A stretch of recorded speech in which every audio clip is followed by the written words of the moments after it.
Ujuzi Limited has a current DPS of 2 shillings. There is a projected dividend growth rate of 8% for the next 3 years, and thereafter future dividend growth rate is projected at 5%. Ujuzi Limited's required rate of return is 12% required. Estimate the value of Ujuzi stock using the Finite Earnings Growth Model. Using the Finite Earnings Growth Model. So here we have the DPS, which is expected to grow at the rate of 8% for the first 3 years, and thereafter it will grow at the rate of 5%,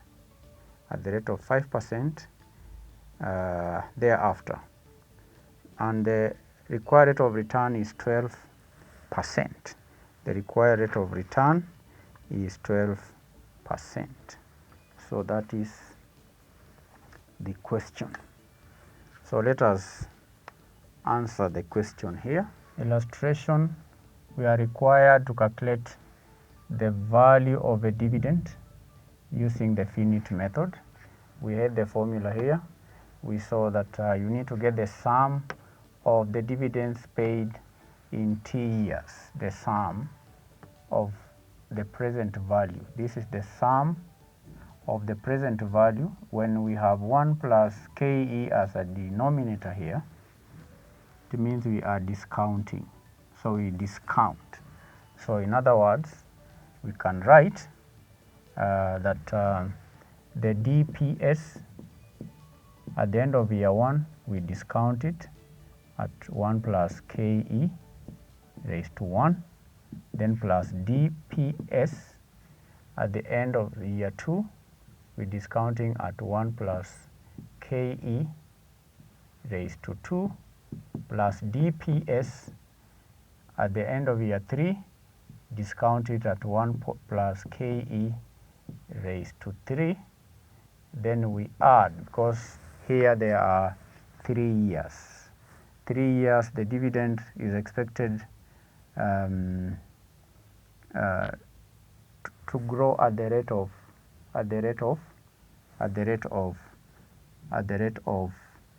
8%, then thereafter 5%.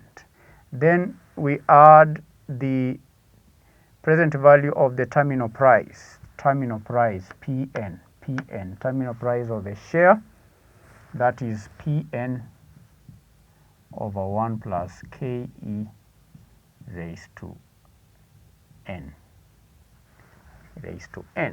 So that is the formula. Expanding this formula, applying it in the illustration, this is what we will have.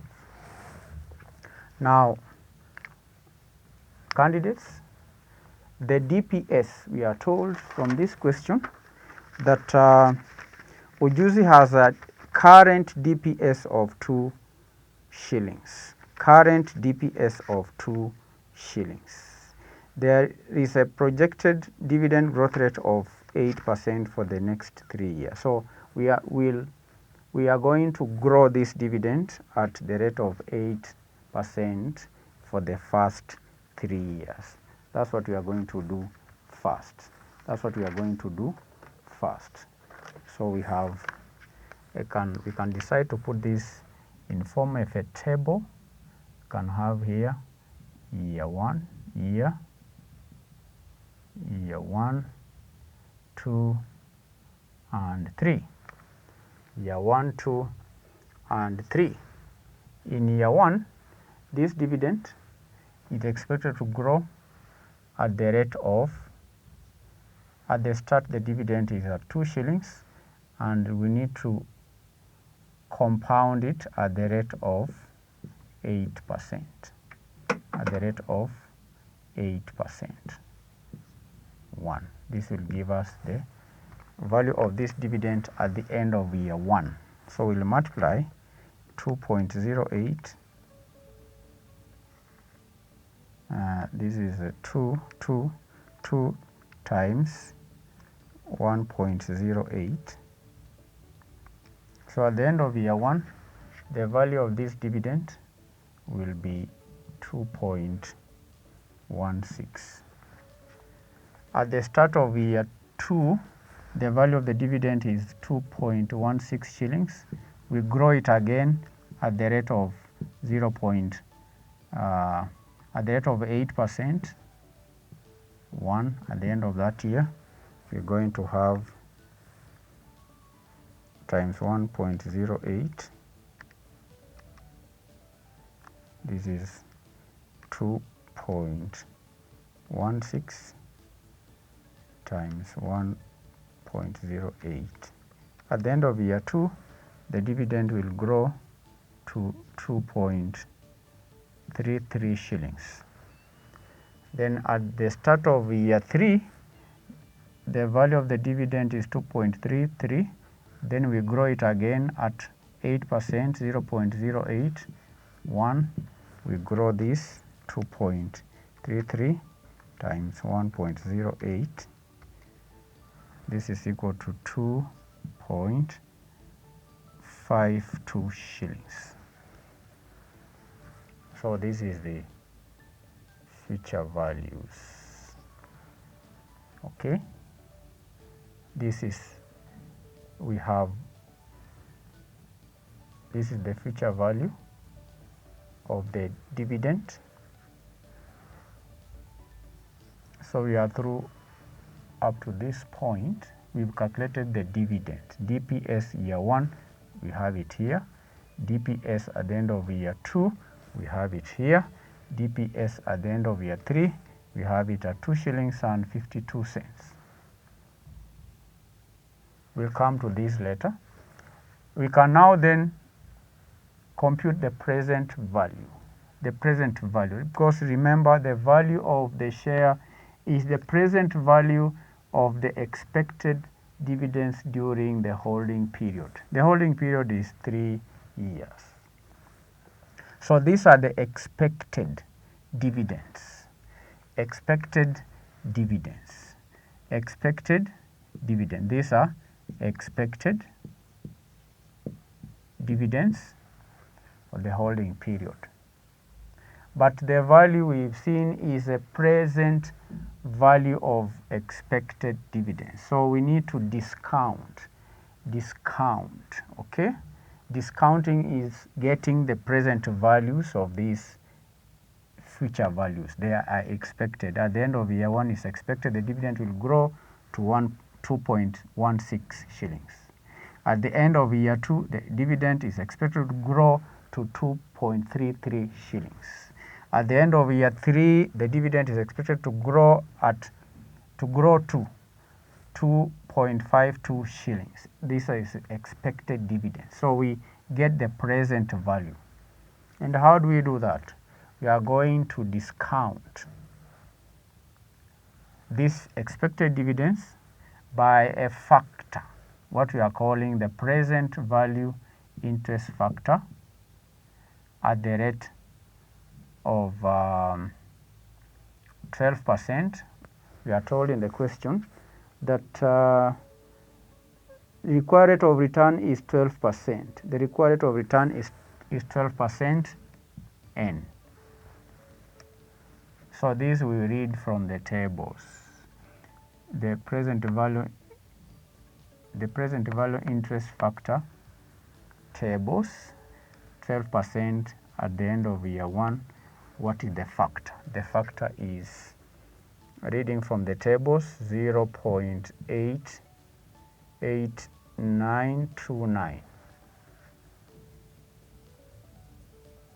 Then present value interest factor 12 years, 2 years, reading from the table, will have 0.7972. Then present value interest factor 12 years at the end of year 3 will have these are the factors, 0.7118. These are factors which we multiply by this value here, 2.16 times 2.33 times 2.55. This will give us the present values. Present values. So let's do it. 0.8929 times 2.16 is equal to 1.93 shillings. Then 0.7972 times 2.33 is equal to 1.86 shillings. Then 0.7118 times 2.55, this is equal to 1.82 shillings. So we have determined this variable, and this one here. Okay, the present value of this expected dividend at the end of year 1, we have it. The present value of this expected dividend at the end of year 2, this is it. Then the present value of this expected dividend at the end of year 3, we have it there. Then we can now get the present value of the terminal price of the share. Terminal price of the share at the end of year 3, we know the formula of P naught is equal to D naught into 1 plus G over KE minus G. KE minus G. That is the formula. That is the formula. So the dividend at the end of year 3 is 2.52 into 1 plus the growth rate is 5%, which is equal to 0.05 divided by cost of equity. Cost of equity is 12%, which is the same as 0.12 minus G, 0.05. Now this will give us the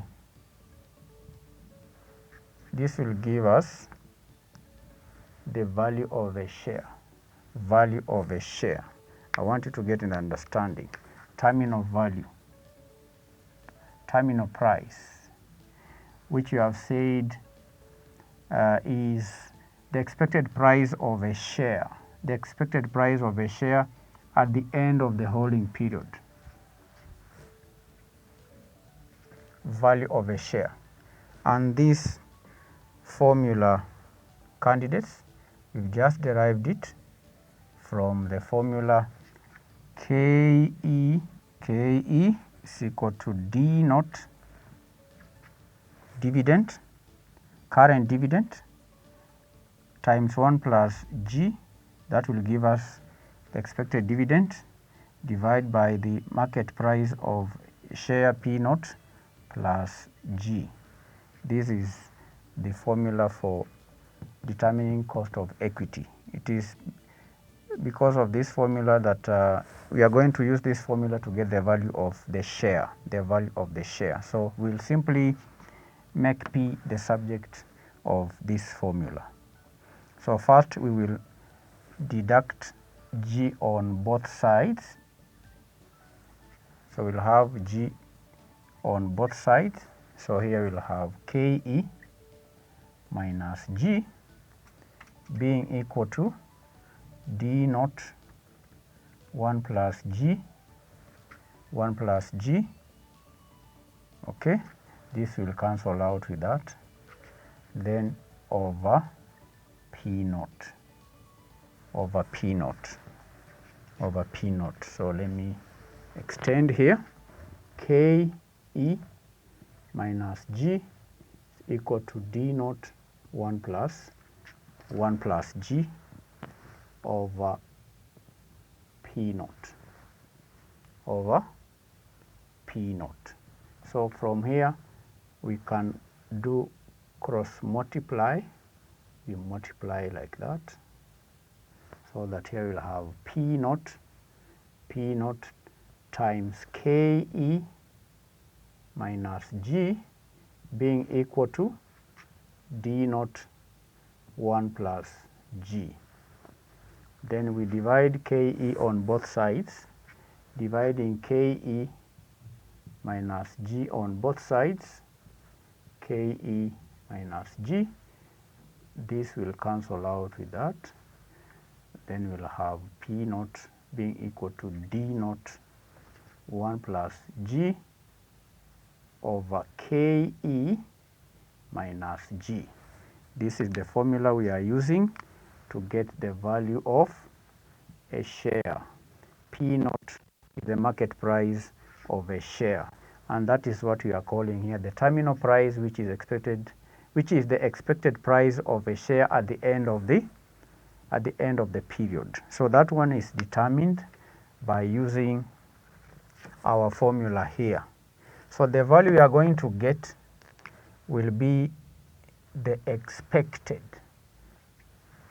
value of a share, the terminal price, what we're calling the terminal price,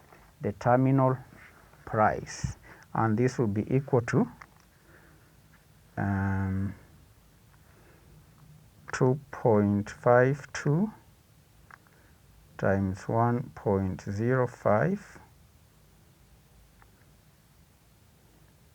divided by 0.12 minus 0.05. So this is equal to 37.8.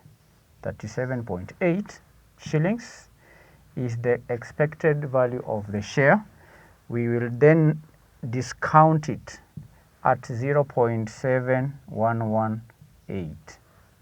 So we multiply this 37.8 by this discounting the present value interest factor at the end of the third year, the holding period. So this will give us times 0.7118, which is equal to 26.9. 26.9. So 26.9, that is the present value of the terminal price, and these three we had determined here. So there are just two things. The present values of dividends and the present value of the share. So we will now aggregate, because it is a summation. We sum up these four. That will give us the value of Ujuzi's share. 1.93 add 1.86 add 1.82, this one here, add 26.9. So the value of this share is shillings 32.51.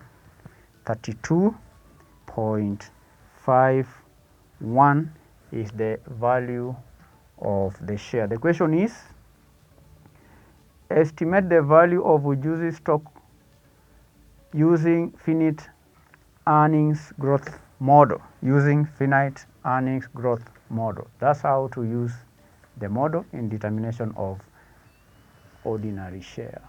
So learners, we've come to the end of our today's lesson. We have learned how to use the finite earnings growth model to calculate the value of an ordinary share. We have said and seen and demonstrated that the formula is a simple one, which for those who are preparing for exams, this is another chance for you to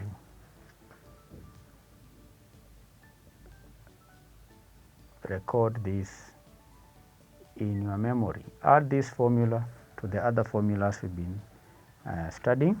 Make sure you have it in your mind so that you can retrieve it very easily in the exam.